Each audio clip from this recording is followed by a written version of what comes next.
Hello दोस्तों, welcome to YouTube class भौतिकी। मेरा नाम है हितेश और आप हैं मेरे साथ एएमपी की इस क्लास में डिस्कस करने के लिए हमारा नेक्स्ट टॉपिक। लास्ट क्लास में हमने फाइनल किया था और हमने फिनिश किया था फाइन स्ट्रक्चर इंटरेक्शन। तो हमने वहां पे ऑलरेडी कर चुके हैं ये वाला topic, fine structure interaction, right. तो इन पिछले शायद 3 क्लासेस के अंदर हमने ये टॉपिक अच्छे से कंप्लीट किया था कि किस तरीके से फाइन स्ट्रक्चर आया और फाइन स्ट्रक्चर में मेन रोल था ड्राग थ्योरी का। कहां से ड्राग थ्योरी आई, वहां से हमने सारा का सारा ड्राइव किया था और हमने एक फाइनल फॉर्मूला निकाला था फाइन स्ट्रक्चर के केस के अंदर। लाइक जो स्टेट होते हैं उसमें भी रिलेटिविस्टिक करेक्शंस हमने किए थे। तो अगर वो क्लासेस आपने नहीं देखे तो क्लासेस जरूर से देख लेना, एएमपी की प्लेलिस्ट में आपको क्लासेस मिल जाएंगी। अगर आप अपनी मास्टर्स में हैं या फिर आगे मास्टर्स से भी आगे हैं और वहां पे आपके एकेडमिक्स के अकॉर्डिंग बहुत इंपॉर्टेंट टॉपिक रहने वाला है वो वाला, राइट। बाकी आप अगर किसी कंपटीशन एग्जाम की तैयारी कर रहे हैं लाइक सीएसआईआर, नेट, जेएस्ट, टीएफआर, तो उसके अंदर वहां से जो फॉर्मूला हमने ड्राइव किए थे वो डायरेक्ट वहां पे आते हैं। तो वो हमने वहां पे कर लिया था। फाइन स्ट्रक्चर जो हमने वहां पे फाइनलाइज किया था, हमारा जो फाइन स्ट्रक्चर का वहां पे फॉर्मूला आया था वो आया था बेसिकली डेल ई बराबर E N and Z alpha का होल स्क्वायर डिवाइड्स में एन, और यहाँ पे आया था हमारे पास 3/4 माइनस एन अपॉन में जे प्लस 1/2। आई थिंक यही आया था, एक बार चेक कर लेते हैं। ऑलराइट, सो ये था एन स्क्वायर और ये माइनस में।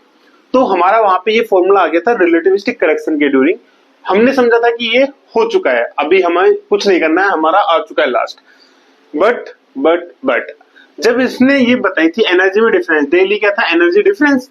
सो एनर्जी डिफरेंस इसने किसके टर्म्स में बताया था? इसने बताया था जे एंड एन, मतलब जे के ऊपर और एन के ऊपर डिपेंड करेगा ये। पहले हमने देखा था कि जब स्पिन ऑर्बिट इंटरेक्शन के अंदर देख रहे थे तो वहां पे एल पे डिपेंड कर रहा था। ऐसे जब काइनेटिक एनर्जी के अंदर देख रहे थे तो एन पे और एल पे दोनों पे डिपेंड कर रहा था। फाइनल जब हमारा आंसर आया तो वहां पे जे पे डिपेंडेंसी आ गई। अब यहां से हुआ क्या कि एक स्टेट आती है, मतलब नॉर्मली हमारा जो स्टेट आता है 1s 1/2, यहां तक सेटिस्फाई हो गया। इसके बाद वाली जो स्टेट हमारे पास आई थी जो हमने देखा था कि वो थी 2s 1/2 versus 2p 1/2।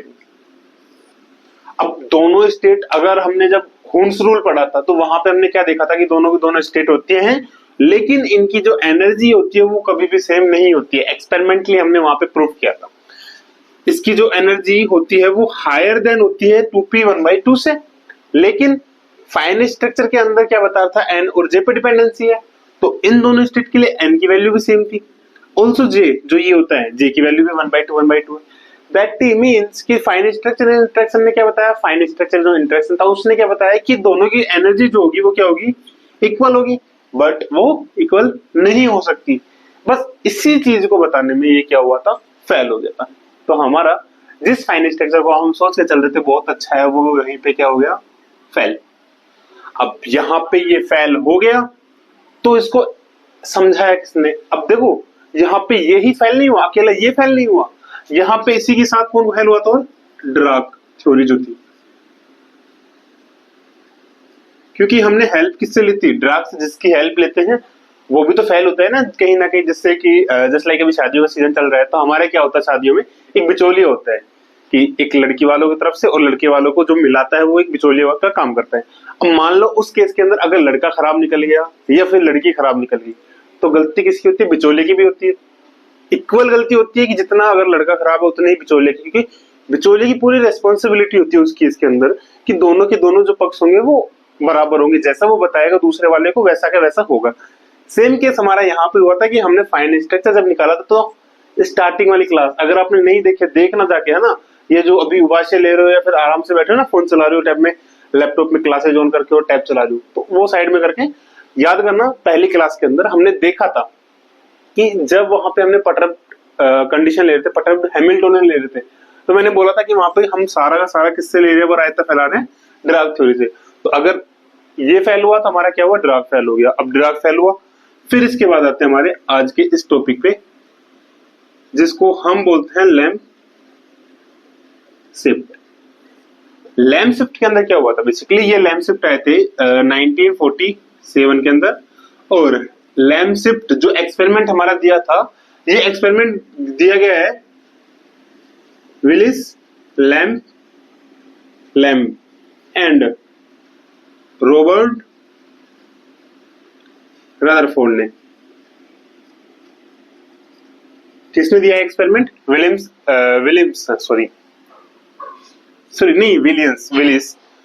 Lamp and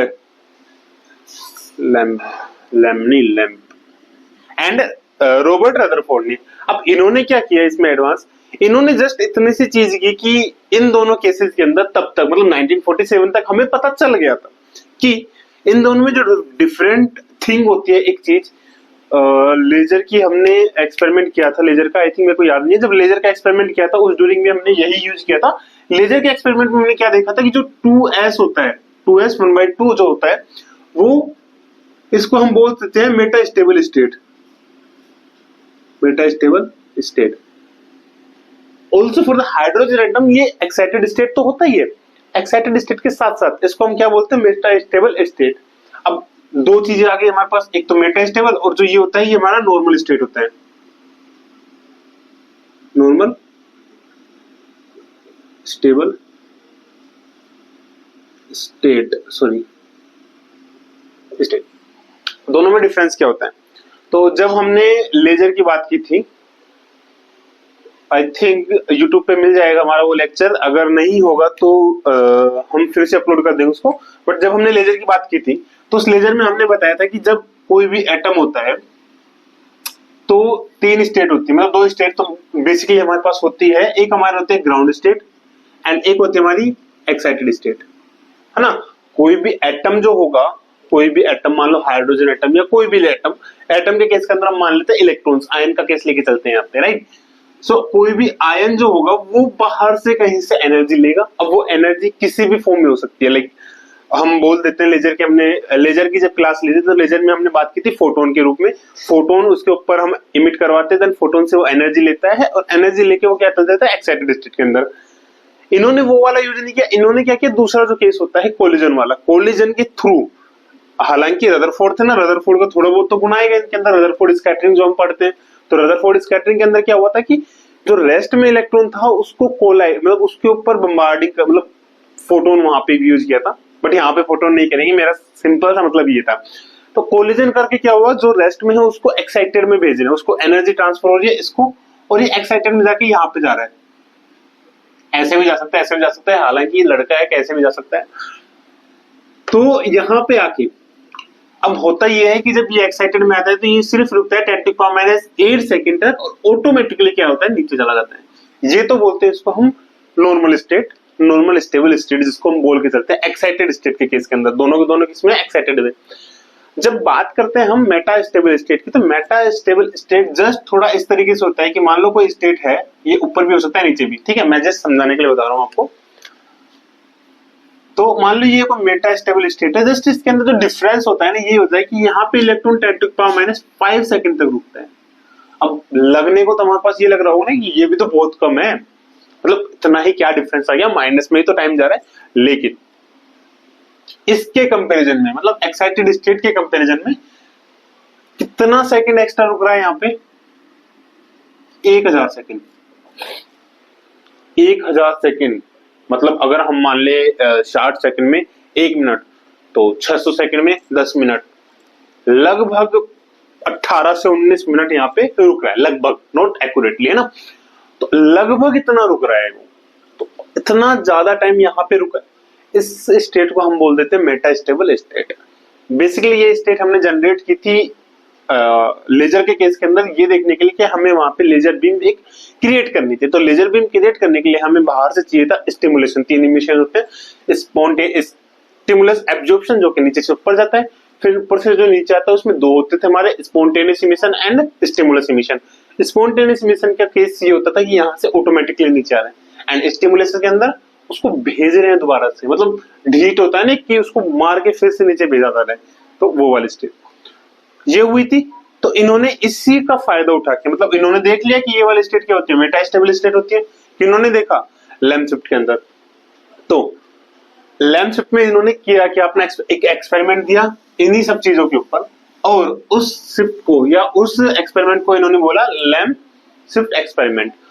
अब लैम्प शिफ्ट एक्स या लैम्प रदरफोर्ड एक्सपेरिमेंट भी बोल देते हैं हम कभी कभार। लैम्प शिफ्ट में लैम्प शिफ्ट एक्सपेरिमेंट या लैम्प रदरफोर्ड एक्सपेरिमेंट भी उसको हम कंसीडर करके चल लेते हैं, ठीक है। मेन जो इनका पॉइंट था लैम्प शिफ्ट का, वो लैम्प शिफ्ट जस्ट ना था कि अभी जो ये वाली स्टेट 2s1/2 एंड 2p1/2 जो दो स्टेट थी, इन दोनों को जो हम इक्वल लेके चल रहे थे, जस्ट इन्होंने इन दोनों के बीच में इन्होंने बोला अपना एक्सपेरिमेंट दिया जिसमें इन्होंने बताया कि ये दोनों इक्वल ना होके एक्सपेरिमेंटली इन दोनों के बीच में डिफरेंस होता है, बट वो डिफरेंस इतना कम होता है कि हमें नॉर्मली वो डिटेक्ट नहीं होता है।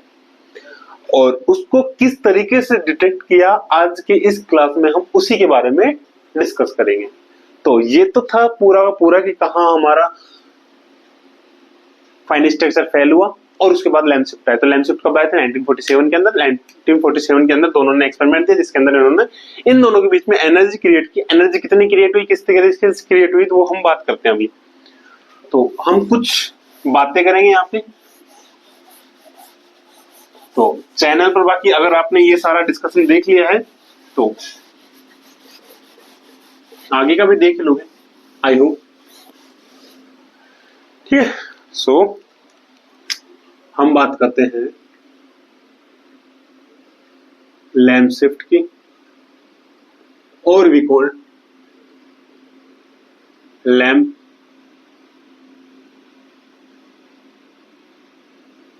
Rutherford experiment. देखो इसके रिगार्डिंग जो नोट्स होंगे वो नोट्स आपको हमारे टेलीग्राम चैनल पर पीडीएफ फॉर्मेट में मिल जाएंगे आफ्टर दिस क्लास, और उनको एक प्रॉपर फॉर्मेट में हम करके एंड देन आपको इसके नोट्स हमारे टेलीग्राम चैनल पर मिल जाएंगे। तो अगर आप टेलीग्राम पे नहीं है तो टेलीग्राम चैनल ज्वाइन कर लेना, और लाइक सब्सक्राइब शेयर तो आप कर ही देते हो, बहुत अच्छे इंसान हो आप, है ना। इन्होंने क्या किया लैम्प शिफ्ट के अंदर, पहले हम थोड़ा इसका थ्योरेटिकल वे समझ लेते हैं, देन आफ्टर इसका हम देख लेंगे कि नोट्स वगैरह क्या होते हैं। तो थ्योरेटिकल वे के अंदर लैम्प ने बताया था कि the Lamb shift is a small difference, या फिर लिख लेते हैं इसको, ठीक है। सो हम यहाँ पे लिखेंगे पहला कि व्हाट लाइक मतलब क्या कि लैम्प शिफ्ट है क्या, what is the Lamb shift. तो लैम्प शिफ्ट लिखते हैं पहले, तो पहला था हमारा वर्ड ये है क्या। तो लैम्प शिफ्ट क्या था कि the Lamb shift is a small difference in energy between two energy level of hydrogen atom. Basically किसके लिए थे? हाइड्रोजन एटम के लिए।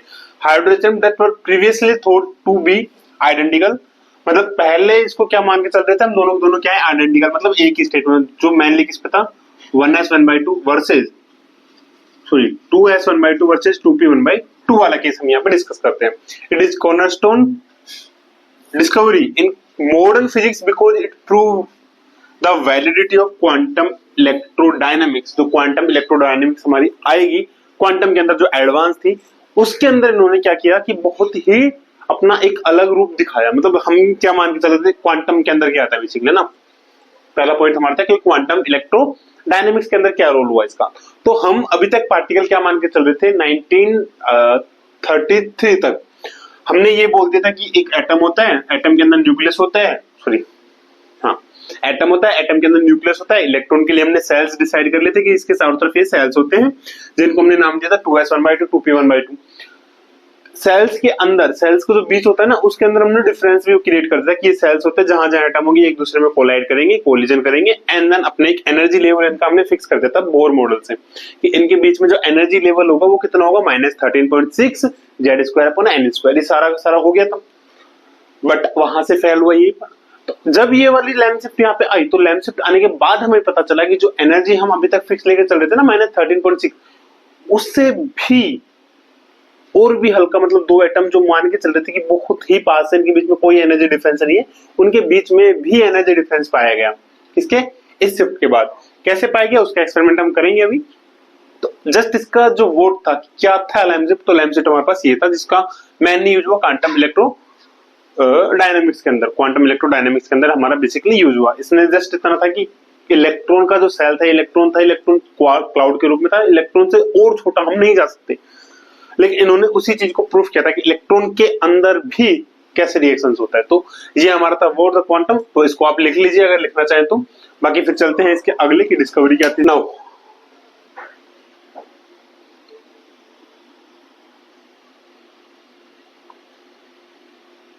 ओके, अब हुआ क्या कि व्हाई डज इट हैपन, जो हम बोल के चल रहे हैं वो हो क्यों रहा है एक्चुअली में। जब हमने बोला था कि वो होता ही नहीं तो हो क्यों रहा है, तो वो हो क्यों रहा है कि the length shift occurs because of vacuum fluctuation. Vacuum fluctuation that mean कि जो स्पेस, जो चीज हम बोल के चलते हैं ना, वैक्यूम क्या होता है, जहां पे कोई भी पार्टिकल ना हो, कोई भी गैस वगैरह ना हो, उस चीज को हम वैक्यूम बोलते हैं। कहाँ? क्लासिकल के अंदर। बट जब हम क्वांटम में गए और क्वांटम में भी एडवांस क्वांटम के अंदर गए, एडवांस क्वांटम दैट मीन की क्यूएफटी क्वांटम फील्ड थ्योरी के अंदर जब हम गए, तो वहां पे हमने एक सिंपल सा कोड था, सिंपल सी लाइन थी, लेकिन उसका जो मेन था बहुत डीप में गया था और उसके बाद बहुत सारी डिस्कवरीज हुई थी। तो उसका मीनिंग क्या था, उन्होंने क्या बोला था कि empty space is not truly empty, मतलब एक खाली दिखने वाली जगह खाली नहीं होती है। इसका रियल लाइफ एग्जांपल अगर हम देखना चाहें तो हमारा होता है न्यूट्रिनोज। न्यूट्रिनोज, जो न्यूट्रिनोज होते हैं, न्यूट्रिनो जो होते हैं उनका सेम फील्ड होता है कि न्यूट्रॉन में ना तो मास होता है उनका, ना ही उनके ऊपर कोई चार्ज होता है, लेकिन फिर भी वो एग्जिस्ट करते हैं। एक दो तीन न्यूट्रिनो हमने देखा था कि एक तो इलेक्ट्रॉन के लिए, एक म्यू के लिए, एंड देन एक और था ना, तीन थे ना हमारे साथ, ये टो के लिए। तो ये तीन न्यूट्रिनो तो हमने डिस्कवर कर लिए अभी तक कि हाँ ठीक है, लेकिन साइंटिस्ट का मानना है कि इनके अलावा भी होते हैं। तो वही सेम चीज थी कि इनको हम देख नहीं सकते, ना ही इजिली हम इनको डिटेक्ट कर सकते हैं। बहुत एडवांस चीजें चाहिए जिसकी वजह से हम इनको डिटेक्ट कर पाए, और अभी भी सिर्फ हम इन्हीं को डिटेक्ट कर पाए हैं, सबसे छोटी पार्टिकल जिनको मानते हैं। बोला ही जाता है कि और भी न्यूट्रिनो हैं, लेकिन उनको हम डिटेक्ट नहीं कर पा रहे, क्यों? क्योंकि ना तो मास होता है ना चार्ज होता है।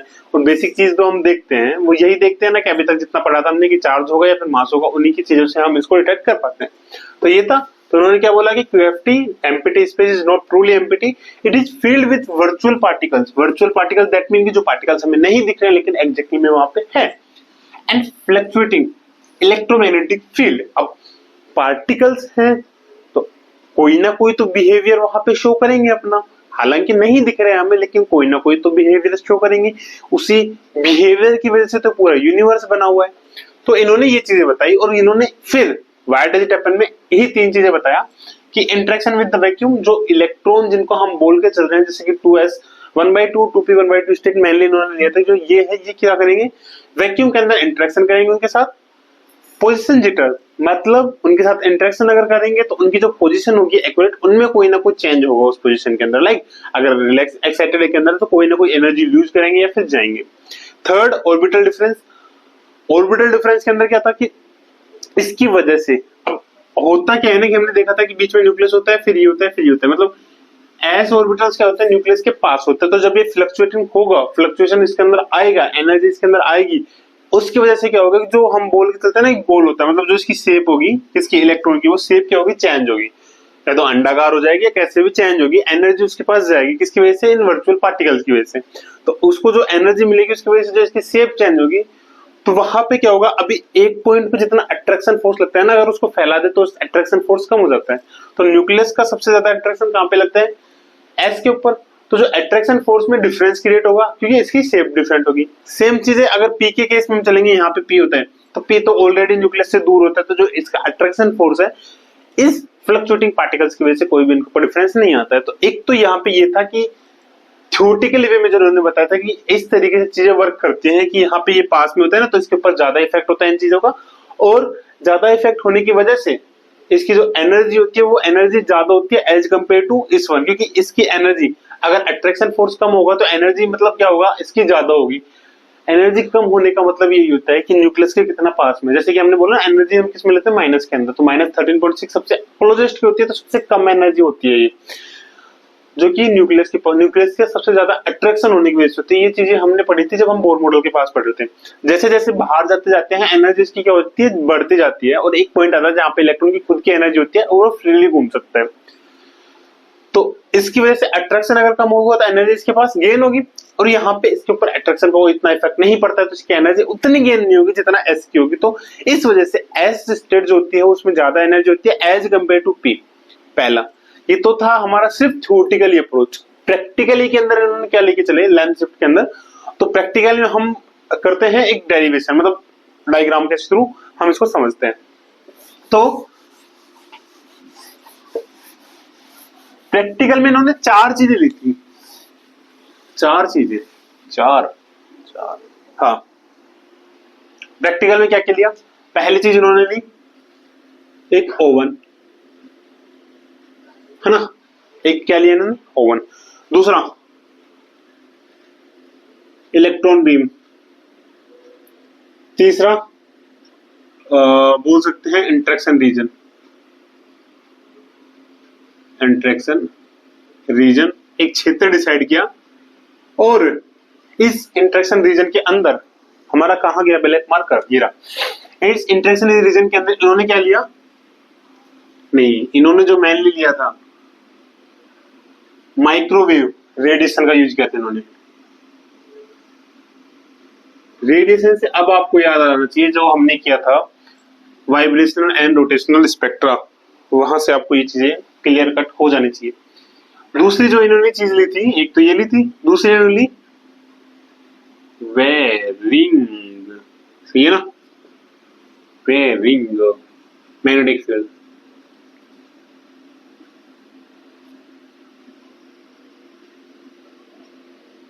सेकेंडली थिंग इन्होंने क्या ली? Varying magnetic field. Second, 1 2 3 3 3। Fourth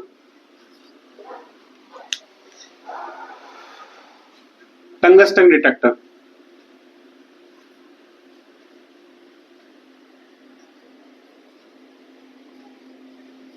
देखो मीनिंग गलत हो सकती है, इंटेंशन मेरे गलत नहीं हो सकता है ना, तो मीनिंग का थोड़ा देख लेंगे, बट मेरे इंटेंशन जो है डिस्कस करने का अच्छे से, वो कभी भी गलत नहीं होंगी। बाकी हाँ, कोई भी डाउट इस क्लास के बाद अगर रह जाता है तो आप कमेंट में बता सकते हैं, टेलीग्राम पे बता सकते हैं, मेल आईडी भी बता सकते हैं, वो भी मैंने प्रोवाइड करवा रखी है, या फिर आप इंस्टाग्राम पे भी जुड़ सकते हैं और वहां पे भी बता सकते हैं। इंस्टाग्राम पे हम अपने मोटिवेशनल कोट्स के साथ मोटिवेशनल वीडियोस और इन्हीं क्लासेस के कुछ क्लिप्स हम वहां पे डालते रहते हैं, तो आप वहां पे भी बिना मेरे से डरे हुए, बिना मेरे से घबराए हुए, हालांकि मैं नहीं उड़ रहा हूँ, मैं आप भाई की तरह हूँ, बड़ा भाई मानो, छोटा भाई मानो, दोस्त मानो, अपना गाइड मानो, टीचर मानो, जो आप मान सकते हो, उसके थ्रू आप मेरे से अपनी प्रॉब्लम शेयर कर सकते हैं, कर सकते हैं, कर सकते हैं। तो ये 4 चीजों इन्होंने ली। अब इन 4 चीजों से कैसे इन्होंने एक्सपेरिमेंट को अपना समझाया, वो चीजें देख लेते हैं। तो पार्ट 4, तो यहां पे क्या हुआ था, एक लिया इन्होंने चैम्बर, जिसको हम बोल रहे हैं ओवन।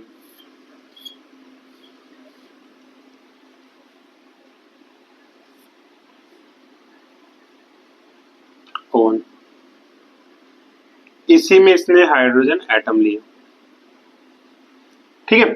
फिर यहां पे इसकी क्या कर रहा है, ये बौछार, किसकी बौछार कर रहा है, ये इलेक्ट्रॉन बीम्स की, इसके रास्ते में, मतलब बीच रास्ते में मान सकते हैं इसको ना, थोड़ा अच्छे से सजा देते ताकि अच्छा लगे। इस इलेक्ट्रॉन बीम से निकलने के बाद फिर ये जाता है इलेक्ट्रॉन चैम्बर में।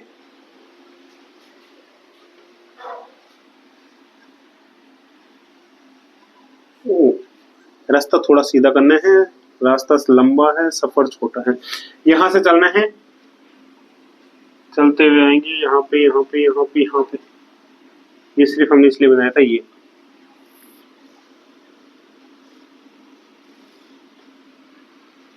ये हमारा होता है इंटरेक्शन रीजन।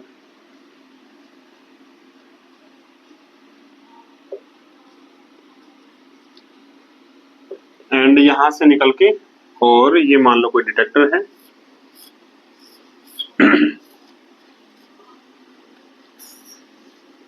Tungsten detector.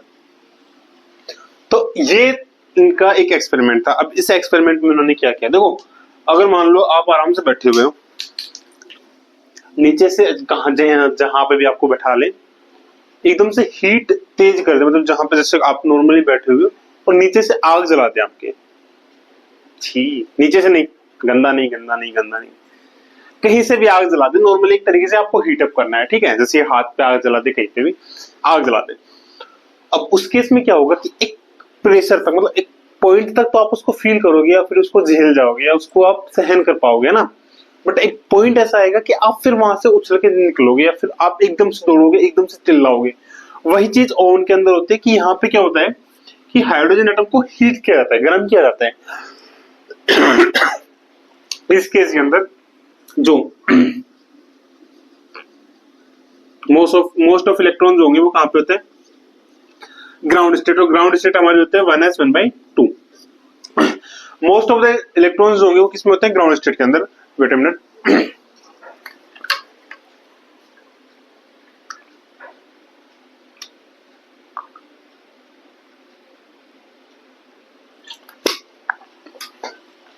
ठीक है।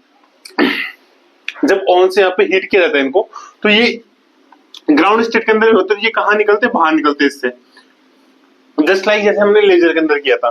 तो बाहर निकलेंगे किस स्टेट के अंदर ही, 1s1/2 स्टेट के अंदर इलेक्ट्रॉन्स बाहर निकल रहे हैं। इलेक्ट्रॉन्स यहां तक तो सेम आएंगे इस पॉइंट तक। इस पॉइंट के बाद क्या होगा, इस पॉइंट के बाद बेसिकली ये होगा कि यहाँ से जो इलेक्ट्रॉन अलग से दे रहे हैं, तो एक तरीके से इनकी कोलिजन होगी कि यहाँ से 1s1/2 के इलेक्ट्रॉन आ रहे हैं, सॉरी 1/1s2 के इलेक्ट्रॉन है ये, और यहाँ से इलेक्ट्रॉन्स कुछ है। तो इन इलेक्ट्रॉन को जब इससे कोलाइड करवाएंगे तो यहां से ये वाले इलेक्ट्रॉन इन इलेक्ट्रॉन बीम से एनर्जी एक्सेप्ट करेंगे, और एनर्जी एक्सेप्ट करके जो ये अभी इस स्टेट के अंदर है, ये इस स्टेट से कहां जाएंगे, एक्साइटेड स्टेट के अंदर जाएंगे। नीचे वाले स्टेट से एक्साइटेड स्टेट के अंदर जाएंगे। तो जब यहां से निकलेंगे आगे इलेक्ट्रॉन, तो ये वाले किसमें निकलेंगे हम, एक्साइटेड स्टेट के अंदर। और एक्साइटेड स्टेट कौन कौन सी होंगी हमारे पास, 2s1/2, 2p1/2 and also 2p3/2। ठीक है। अब इसकी एनर्जी तो हमने देख ली थी कि कमी होती है, मतलब कोई भी एनर्जी लेकिन इक्वल नहीं होती। तो इसकी एनर्जी भी सेम होगी, मतलब 3 एक्साइटेड स्टेट में निकलेंगे ना ये वाले, तो हम जो देख रहे हैं ये वाले, तो क्या होगी, इसको तो थोड़ा अलग से नेगलेक्ट करके चलेंगे हम, क्योंकि हमें इसका नहीं देखना। इसका हमें पता है क्या होता है, अलग होती है इसकी एनर्जी। एनर्जी कितनी अलग होती है आप वहां से निकाल सकते हो, जो हमने फॉर्मूला ड्राइव किया था। तो इस स्टेट में जो इलेक्ट्रॉन जाएंगे उसको हम यहाँ पे कंसिडर नहीं कर रहे हैं इस एक्सपेरिमेंट के अंदर। बेसिकली हमारा जो मेन मोटिव है वो इन दोनों का है। ठीक है, ये दोनों आए। अब ये दोनों क्या करेंगे, मतलब ये वाला स्टेट और ये वाला स्टेट आगे जाएंगे। सफर हमारा लंबा है, आगे चलते रहना है, आगे जाएंगे। अब मैंने क्या बोला था, ये वाला कौन सा होता है, नॉर्मल एक्साइटेड स्टेट, जिसकी टाइम पीरियड कितना है, 10⁻⁸ सेकेंड। और ये वाला जो स्टेट होता है इसका टाइम पीरियड कितना होता है, 10⁻⁵ सेकेंड। जो ये डिस्टेंस रखी जाती है यहाँ की, यहां से यहाँ की, ये वाले जो डिस्टेंस रखी जाती है, इस डिस्टेंस को इतना रखा जाता है, मतलब L जो रखी जाती है इसको इतना रखा जाता है कि जो 2s1/2 इलेक्ट्रॉन जो है, मतलब इस स्टेट के अंदर जो इलेक्ट्रॉन है, ये वापस अपने डीएक्साइटेड होने से पहले पहले, मतलब नीचे आने से पहले पहले इस डिटेक्टर के अंदर डिटेक्ट हो जाएगा। मतलब यहाँ पे जो इलेक्ट्रॉन पहुंचेगा वो कौन से स्टेट का पहुंचेगा, 2s1/2 का, है ना। जो P का होगा वो पहले ही क्या हो जाएगा, डीएक्साइट हो जाएगा, मतलब अपने नॉर्मल रजिस्टर के अंदर आ जाएगा। तो यहाँ पे आया, ठीक है। अब डायरेक्ट तो आएगा नहीं, हमें पता है इन दोनों के बीच में कुछ ना कुछ डिफरेंस होता है। डिफरेंस कैसे क्रिएट करेंगे, जो 2s1/2 इलेक्ट्रॉन होता है ये क्या होगा, एनर्जी इसने कोई भी एक्सेप्ट करी, यहां से एक्सेप्ट करी। 2s1/2 हमें पता है बना है, 2s1/2 तुरंत, मतलब यहाँ पे आने से पहले ही ये क्या हो जाएगा, ये वाला जो इलेक्ट्रॉन है इसको हटा देते हैं, अभी कोई काम का नहीं है ये क्या आ जाएगा किसमें, 1s1/2 स्टेट के अंदर आ जाएगा और शांत हो जाएगा। कोई हल्ला नहीं, कोई चिल्कारी नहीं, जस्ट सेम, और अपने नॉर्मल स्टेट के अंदर यहाँ पे आ जाएगा, नॉर्मल में आ गया, क्योंकि तुरंत आ जाता है। ये इतना टाइम होता है ना कि 1000 सेकंड बहुत ज्यादा होते हैं, तो तुरंत आ जाएगा। जो 2s1/2 है ये अपने बादशाहों की तरह आगे जाके यहाँ पहुंचता है। फिर ये 2s1/2, यहाँ इसकी मुलाकात होती है दो चीजों से, माइक्रोवेव रेडिएशन और varying magnetic field. Microwave radiation अगर आपने याद हो तो हमने जब रोटेशनल स्पेक्ट्रम पढ़ा था, तो रोटेशनल स्पेक्ट्रम के अंदर जो हम रेडिएशन यूज करते हैं वो माइक्रोवेव होती है। माइक्रोवेव लाइट का यूज हम करते हैं रोटेशनल स्पेक्ट्रम के अंदर, और उसको हमने बोला था रोटेशनल स्पेक्ट्रोस्कोपी। अगर आपने नहीं देखे तो वो हमने पूरा अच्छे से लेक्चर बनाया, 10 से 15 क्लासेज है उसकी पूरे की डिटेल के अंदर मैथमेटिकल फॉर्मूलाज के साथ, तो वो क्लासेस आप देखना ना। माइक्रोवेव रेडिएशन हम यहाँ पे यूज कर रहे हैं। और दूसरा varying magnetic field, varying magnetic field मतलब इसका मैग्नेटिक फील्ड क्या होगा, चेंज होता रहेगा अकॉर्डिंग टू द सिचुएशन। तो ये हुआ। यहाँ पे आने के बाद अब हमें पता है इसकी एनर्जी ज्यादा है, हमें पता है कि नीचे तो आएगा, लेकिन अगर मान लो कि जैसे कि तीन स्टेट हम बोल के चल रहे हैं, एक है 1s1/2, एक है 2p1/2, तीसरी है 2s1/2। हम तीन की बात कर रहे हैं, तो इनके बीच का डिफरेंस हम ज्ञात करेंगे कितना होगा। इनके बीच टोटल डिफरेंस कितना होगा, तो हम ये वाला डिफरेंस इजिली फाइंड आउट कर सकते हैं। तो यहां पे इन्होंने यही दिमाग लगाया कि इसका जो ये वाला डिफरेंस है, मान लो कोई भी जो एनर्जी है, कोई भी एनर्जी है और एक मेटा स्टेबल जो स्टेट होती है ना, उसकी एक खासियत बात ये भी होती है कि वो डायरेक्ट नीचे नहीं आता, पहले जो नॉर्मल स्टेट होगी यहाँ पे जाएगा, जो उससे नीचे वाले स्टेट है ना, मान लो कि ये वाली है, तो इस पे जाएगा, फिर बाद में नीचे आएगा। तो यहाँ पे आने के बाद माइक्रोवेव रेडिएशन के अंदर अलग अलग फ्रीक्वेंसी की रेडिएशन किरणें होती रहती हैं, और इसको एक स्टेट से दूसरे स्टेट तक आने के लिए एक फिक्स फ्रीक्वेंसी की हमें क्या चाहिए, वहां पे रेडिएशन चाहिए, मतलब उससे ज्यादा की भी नहीं चाहिए और कम की भी नहीं चाहिए, जिसको हम बोलते हैं बेसिकली एच म्यू से हम क्या करते हैं डिनोट। तो जो फ्रीक्वेंसी होती है फिक्स की चाहिए कि उतनी ही एनर्जी, जितना गैप है उतनी एनर्जी ये एब्जॉर्ब करेगा, लेगा, हिट करेगा, और ये जो है 2s ये क्या आ जाएगा नीचे वाले स्टेट में, यहीं पे 2p1/2 के साथ आ जाएगा। पहले इन्होंने यहां से एनर्जी ली, कितनी एनर्जी ली, मान लो कोई भी जो एनर्जी लेगा फोटोन के रूप में एनर्जी लेता है ना, तो मल्टीपल ऑफ एच म्यू के लिए, मतलब कोई भी यहाँ पे n multiple of H mu से यहाँ पे एनर्जी ली, 2s1/2 स्टेट के अंदर गया। अब जब ये दोबारा डीएक्साइट होकर नीचे आएगा, तो ये जो करेगा ना, पहले तो उसने बोली 2 times of n H mu energy क्या करेगा, अब ये रिलीज करेगा, छोड़ेगा। 2 times of n H mu energy क्या करेगा, ये रिलीज करेगा, क्योंकि एक तो जो ले रखी है वो, और दूसरा जब छोड़ रहा है, छोड़ने के लिए भी एनर्जी ले रहा है ये, और वो एनर्जी कहां से ले रहा है, माइक्रोवेव रेडिएशन से। तो जो एनर्जी ले रहा है उसको छोड़ेगा। तो पहली खासियत हम ये बोल सकते हैं कि जो एनर्जी होगी डबल, दो फोटोन की एनर्जी क्या करेगा, रिलीज करते हैं।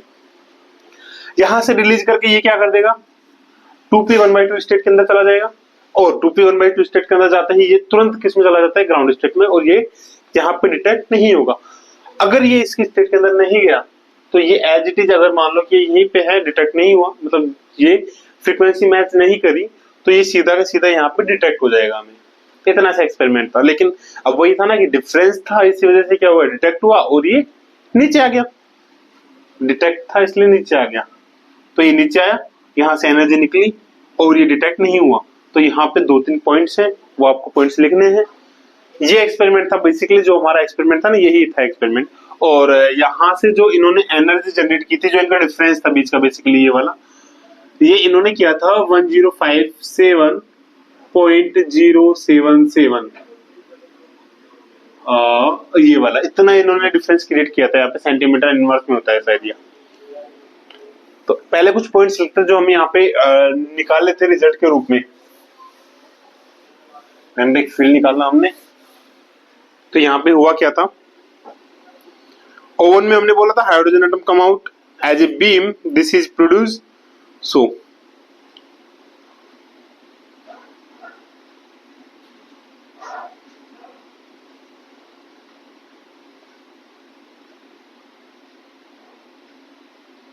Varying magnetic field, this field cause transition, transition कहां पे करेगा, जो फील्ड है ना ये वाला, ये ट्रांजिशन बेसिकली हमारा दिखाता है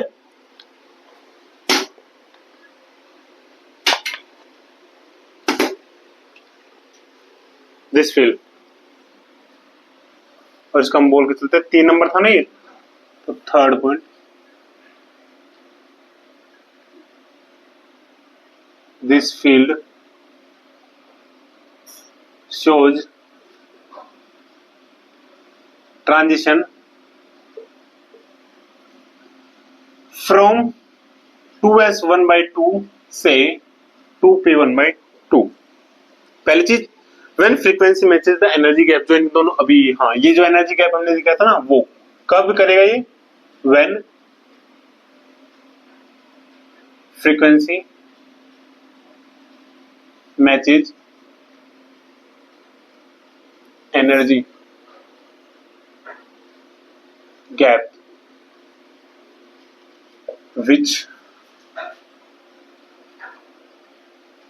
which we call resonance effect. Resonance effect जहां पे फ्रीक्वेंसी मैच होती है ना, वो हमारा क्या होता है, रेजोनेंस इफेक्ट होता है। और आई थिंक हमारे जो हिंदू शास्त्र के अंदर, अगर आपने जैसे सुना हो कई बार कि मंत्र उच्चारण से बारिश हो रही है, या मंत्र उच्चारण से कांच तोड़ा जा रहा है, कोई भी चीजों को हिलाया जा रहा है ना। कोई भी चीज होता है ना कि लाइक हम योगा की पावर आ गई, हमारे पास एक जादुई पावर है। आजकल गांव में बहुत से बाबा जी मिल जाते हैं कि पावर है हमारे पास, और पावर से हम किसी को भी हिला रहे हैं, इस तरीके से हाथ करके हिला रहा है उस सामने वाली थिंग को, जो भी चीज है वहां पे उसको हिला रहा है, या फिर कांच वगैरह जो भी उसको तोड़ रहे हैं, पानी को हिला रहे हैं, या फिर मंत्र उच्चारण से, जैसे कि बोला जाता है कि हमारे हिंदू शास्त्र के अंदर मंत्र उच्चारण से क्या होता है कि बारिश कर दी जाती है। मंत्र उच्चारण से आसपास का जो पोल्यूशन होता है वो साफ कर दिया जाता है। जो भी चीजें व्हाटएवर जो हमने देखी थी, इन सभी के पीछे जो बोलते हो ना कि साइंस काम नहीं करती है, साइंस से भी ऊपर हमारा धर्म है, ये बात उनके लिए है कि वहां पे जो बेसिकली काम करता है, वहां पे हमारा काम करता है रेजोनेंस इफेक्ट। अब रेजोनेंस इफेक्ट से क्या होता है कि कोई भी थिंग, जैसे कि मान लो कि किसी भी चीज की एक फिक्स फ्रीक्वेंसी होती है, इसकी फ्रीक्वेंसी इतनी है, इसकी फ्रीक्वेंसी इतनी है, मतलब मान लो कि इसकी फ्रीक्वेंसी 300 हर्ट्ज है, एंड ऑल्सो इसकी फ्रीक्वेंसी कितनी आ गई, 300 हर्ट्ज। तो अगर मान लो कि हर चीज की एक फ्रीक्वेंसी होती है, मेरी भी एक फ्रीक्वेंसी है, आपकी एक फ्रीक्वेंसी है, जो जिसमें मैं रिकॉर्ड कर रहा हूँ उसकी एक फ्रीक्वेंसी है, अगर हम उसकी फ्रीक्वेंसी से मैच कर दे किसी भी चीज को, तो वो वहीं पे ब्रेक हो जाती है।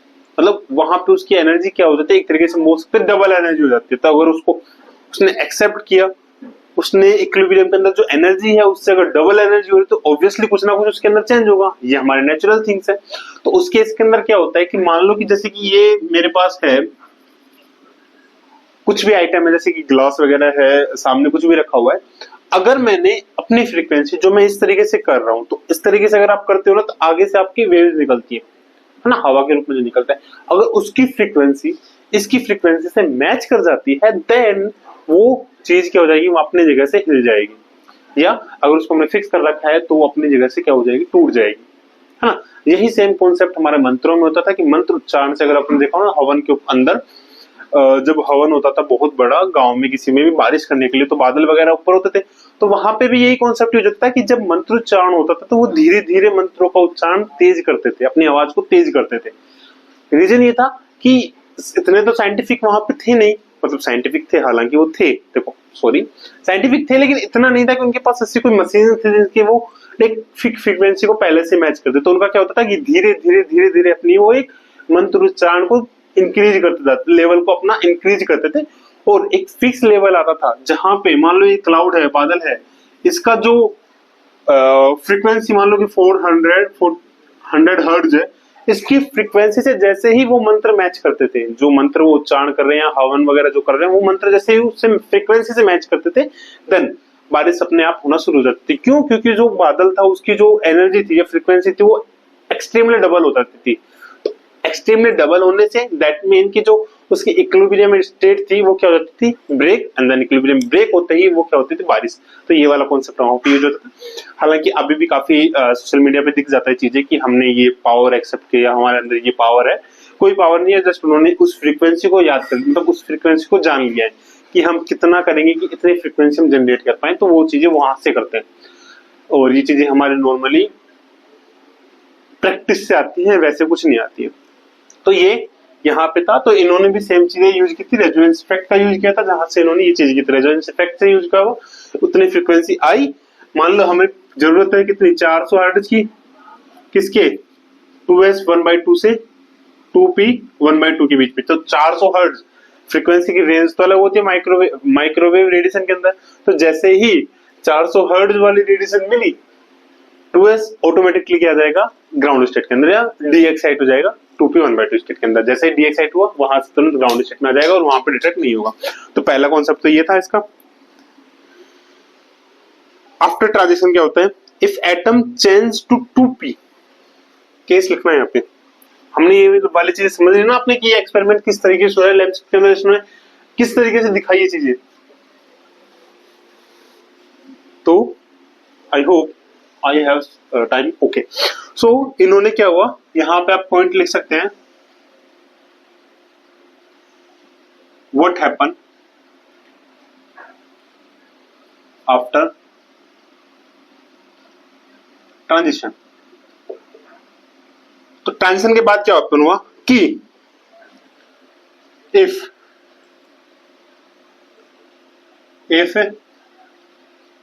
एटम जो होगा या it atom changes 2s to 2p, it decay immediately to ground state. अगर ये यहां से यहां हुआ ना तो इट डिके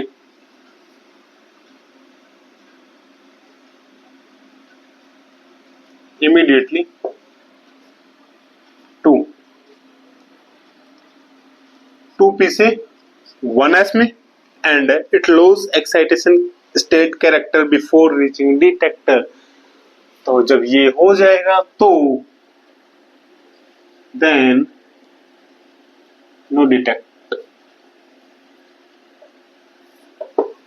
नहीं होगा डिटेक्ट। सेकंड थिंग यहीं पे ये हो जाएगा कि if no transition happen atom remains 2s detects, if transition happen then ये or no detect, so detector signals drop at resonance frequency। जो हम यहाँ पे टंगस्टन डिटेक्टर का यूज कर रहे थे, ये क्या करेगा, ओनली एक्साइटेड 2s स्टेट को क्या करता है, ये डिटेक्ट करता है। तो एक तो ये नहीं हो डिटेक्ट, अगर ये ट्रांजिशन नहीं होता, ये तो कब वो after when what happen after transition, transition हुआ तब। अगर मान लो ट्रांजिशन नहीं हुआ तो उस केस के अंदर क्या होगा कि वो किस में होगा, 2s 1/2 स्टेट के अंदर होगा, और 2s 1/2 स्टेट के अंदर होगा तो डिटेक्टर क्या करेगा, उसको डिटेक्ट कर लेगा। नहीं होगा तो उस केस के अंदर नहीं डिटेक्ट करेगा। तो मतलब वहां पे सारा का सारा खेल किसका है, रेजोनेंस फ्रीक्वेंसी का। रेजोनेंस फ्रीक्वेंसी होती क्या है,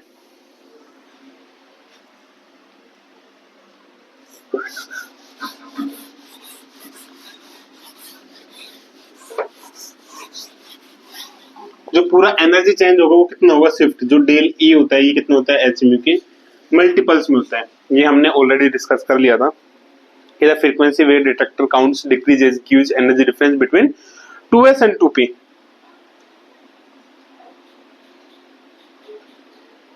ठीक है। और लास्ट में फाइनल कंक्लूजन निकला था ना, when you plug in the value of for mean square, मतलब जहां पे जो लास्ट इन्होंने जो एनर्जी डिफरेंस यहाँ पे क्रिएट की थी, आप उसको डायरेक्ट याद रख सकते हैं, एनर्जी डिफरेंस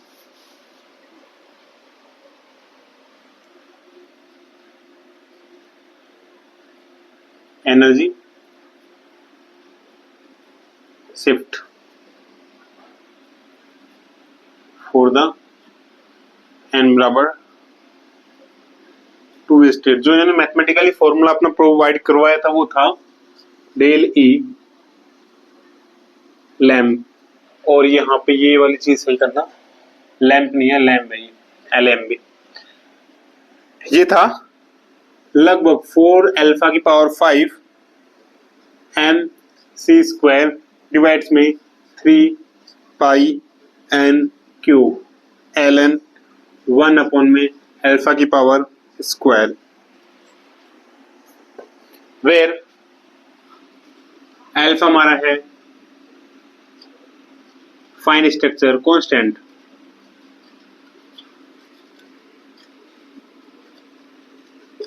जिसकी वैल्यू होती है 1 अपॉन में 137। दूसरा m जो है मास ऑफ इलेक्ट्रॉन, क्योंकि बेसिकली हम यहाँ पे यूज किसका कर रहे हैं, मास का। c जो है speed of light.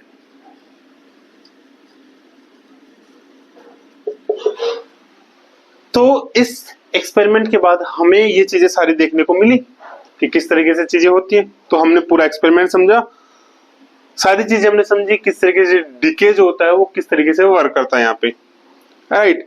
So 2s1 is a metastable state. यहाँ से जो पॉइंट्स आप लिख सकते हैं इस एक्सपेरिमेंट से, एक्सपेरिमेंट हमने समझा, अच्छे से समझा। तो इससे हम कुछ पॉइंट्स लिख सकते हैं, जस्ट लाइक पॉइंट्स क्या हो जाएंगे, एक तो 2s1/2 is a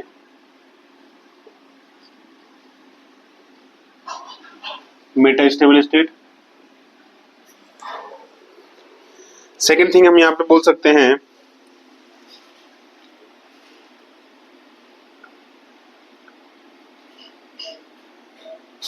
the most probable decay mechanism of 2s is 2 photon emission with a lifetime of 1/3 second, 1/7 second।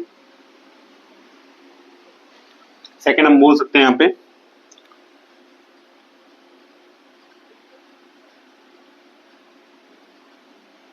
To photon emission from 2s1/2 state with a lifetime of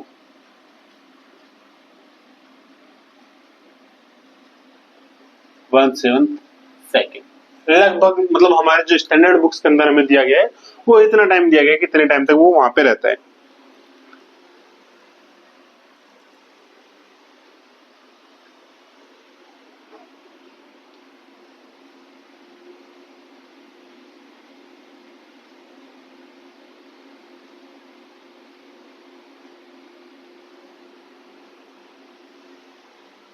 और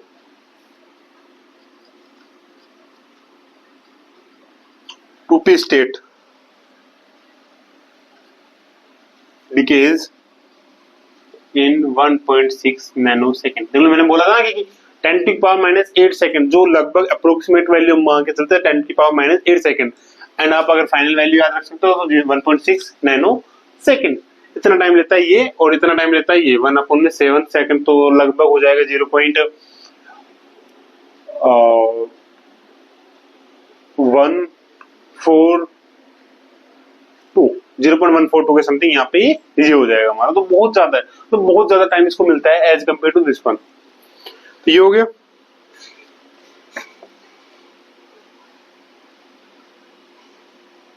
ये हमने देख लिया था कोलिजन किस तरीके डिटेक्ट करता है। Two B state hit this and gives 10⁻⁻ electron volts and get detected. ठीक है, ओके देन हमारे पास सिर्फ ये था इसमें। ठीक है, so in this experiment lamp and Rutherford such stimulation transition are between the energy level this metastable state. हमने देखिए कितना टाइम मिलता है वो हमने देख लिया। यहाँ पे फाइनल जो कंक्लूजन यहाँ पे निकलता है ना हमारा वो है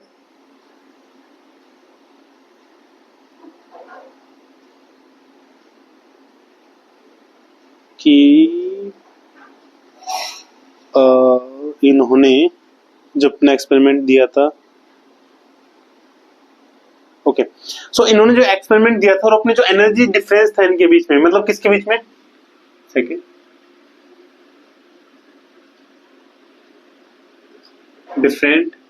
difference between 2s1/2 and 2p1/2 state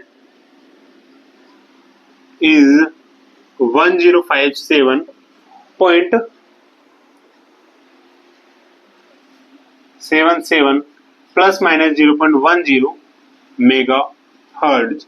हालांकि क्लियर कट नहीं करते लेकिन लैम कौन थे, विलियस लैम एंड रदरफोर्ड ने जो एक्सपेरिमेंट किया था उसकी जो वैल्यू निकाली थी इन दोनों के अपने इस एक्सपेरिमेंट के अंदर, एक्सपेरिमेंटली था थ्योरेटिकली था नहीं, तो इन्होंने कितनी कैलकुलेट की 1057.77 प्लस माइनस 0.10 मेगा हर्ट्ज इनके बीच में क्या आई थी, एनर्जी का डिफरेंस आया था। तो इतना डिफरेंस इन्होंने यहाँ पे अपना क्रिएट किया था। तो ये चीजें थी जो हम मान के चल रहे थे अभी के लिए क्या थी, इक्वल नहीं थी, वो इन्होंने अपना इक्वल किया था, राइट। और इसी को अगर हम इलेक्ट्रॉन वोल्ट के अंदर लिखे तो वो होता है 4.37। अगर इसी को हम इलेक्ट्रॉन वोल्ट में लिखे तो 4.37 लगभग माइक्रो इलेक्ट्रॉन वोल्ट लगभग। तो देखो इलेक्ट्रॉन वोल्ट भी नहीं, micro electron volt, that is किसको हम क्या बोल सकते हैं 4.37 इंटू 10⁻⁻6 इलेक्ट्रॉन वोल्ट। बहुत कम है, बहुत कम। इसको क्या बोल सकते हो 4.37 इंटू 10⁻⁻6 इलेक्ट्रॉन वोल्ट, बहुत कम। क्यों बोल रहा हूँ, क्योंकि दो एनर्जी स्टेट के बीच में जो हमने एनर्जी देखी थी ना, वो एनर्जी हम किससे निकाल रहे थे, डेल ई बराबर -13.6 इलेक्ट्रॉन वोल्ट। और यहाँ पे अगर हम बोल दे तो Z² अपॉन में एन स्क्वायर। इससे हम इसकी एनर्जी मेजर कर रहे थे, बट ये एनर्जी से बहुत कम आया, मतलब बहुत पास होते हैं लेकिन डिफरेंस होता है। इससे जो रिजल्ट निकला था, रिजल्ट बेसिकली ये निकले थे कि जिस एनर्जी लेवल तक हम गए हैं अभी तक, मतलब कब 1947 तक, उससे भी आगे, मतलब एक तरीके से हम बोल सकते हैं फाइन स्ट्रक्चर हमने निकाला था ना, उसके भी आगे उनके भी बीच में गैप होता है। दो स्टेट जो होते हैं उनमें भी गैप होता है। फिर उनमें किस तरीके से गैप निकला, ये फिर आगे अलग अलग आया। जैसे कि फाइन स्ट्रक्चर हो गया था, फाइन स्ट्रक्चर के बाद आता है फिर हमारा हाइपर फाइन, और ज्यादा हाइपर फाइन। जैसे फाइन स्ट्रक्चर के अंदर तो सिर्फ हमने इलेक्ट्रॉन को कंसिडर किया था, हाइपर फाइन में वो क्या करता है, न्यूक्लियस की भी स्पिन को कंसिडर करते हैं फिर वहां पे, और न्यूक्लियस की स्पिन को कंसिडर करके फिर किस तरीके से हम और अंदर या और डीप में जाते हैं एनर्जी के, और कितना छोटे वैल्यू तक हम एनर्जी के जा सकते हैं। यहाँ से हम कितना छोटे तक गए 10⁻⁻⁶ में, और इससे कितना छोटा जा सकते हैं वो फिर हम देखते हैं हाइपर फाइन में। तो ये हमारा था लैम्प शिफ्ट, और लैम्प शिफ्ट के कुछ रिजल्ट थे जो इस एक्सपेरिमेंट से आए। एक्सपेरिमेंट पूरा हमने छोटी के लिए समझा दिया। तो अगर अभी भी आपको इस क्लास में कोई भी डाउट है, छोटे से छोटा है, बड़े से बड़ा है, नहीं है, तो भी आप कमेंट सेक्शन में बता सकते हैं। अगर नहीं है तो कमेंट सेक्शन में बता सकते हैं कि क्लास कैसी लगी, आपने सब्सक्राइब किया है, अपने दोस्तों के साथ शेयर किया, और कौन सा टॉपिक हमें अगले क्लास में चाहिए। तो ये चीजें आप मेरे को क्लास में बता सकते हैं कमेंट सेक्शन के अंदर। और अगर कोई डाउट है तो वो भी आप अपने कमेंट सेक्शन में बता सकते हैं, जिनको हम एक, अगर हमें लगेगा छोटा सा डाउट है तो शॉर्ट्स के रूप में हम उसको अपलोड कर देंगे, या लगेगा कि हाँ थोड़ा अच्छा डाउट है, बढ़िया डाउट है, बड़ा डाउट है, तो उसकी प्रॉपर एक वीडियो बना के हम शेयर आपके साथ जरूर करेंगे। लेकिन करेंगे तभी जब आप हमें अपने डाउट बताओगे। बाकी मिलते हैं अगली क्लास में इसी के एडवांस रूप को याद करते हुए कि किस तरीके से इसको एडवांस में लेके जाएंगे। इसके बाद क्या आया, लैम्प ने तो बता दिया डिफरेंस होता है, बस इसके बाद क्या आया उस टॉपिक के साथ। एएमपी है, बहुत अच्छा टॉपिक है एकेडमिक्स के अकॉर्डिंग, और हमारे फ्यूचर अगर आपको रिसर्च में जाना है, पीएचडी ज्वाइन करना है, तो उसके रिलेटेड भी ये बहुत अच्छा टॉपिक होता है। जिसको भी क्वांटम के अंदर रिसर्च करने तो उसके लिए एएमपी ही बेस्ट होता है। तो हमने स्टार्टिंग डीप से की थी, डीप से ही जाते हुए डीप में ही हम क्या करेंगे, इसको खत्म करेंगे। मिलते हैं अगली क्लास में, तब तक के लिए ध्यान रखिए अपना और अपने अपनों का। चैनल पर नए हैं तो चैनल को सब्सक्राइब करें, बेल आइकन प्रेस करें, हमारे टेलीग्राम के साथ जुड़े जहां पे आपको इनके प्रॉपर नोट्स आपको मिलेंगे। इंस्टाग्राम ज्वाइन करें जहां से आपको शॉर्ट्स क्लिप के रूप में आपको हमारी वीडियोस देखने को मिलेंगी, मैं देखने को मिलूंगा। हालांकि मेरी इतनी अच्छी शक्ल नहीं है, फिर भी हाँ ठीक है, देख लेना। मन अगर खराब हो ना, दिन खराब हुआ तो दिन अच्छा हो जाएगा, या तो देख के खुश होके अच्छा हो जाएगा, या फिर हंस के खुश हो जाएगा, लेकिन दिन अच्छा होना चाहिए, राइट। तो मिलते हैं अगले क्लास में। सब्सक्राइब कर लीजिए यार, अभी भी सब्सक्राइब नहीं कर रहे हो आप, है ना, तो सब्सक्राइब कर लेना अगले टॉपिक के साथ, जो भी आप कमेंट में बताओगे उस टॉपिक के साथ, या फिर हम इसी अकॉर्डिंग अगला टॉपिक कौन सा होता है उसके अकॉर्डिंग हम मिलते हैं। तो मिलते हैं अगले में, बार बार बोल दिया, चलो छोड़ो, मिलते हैं अगले में। जय हिंद।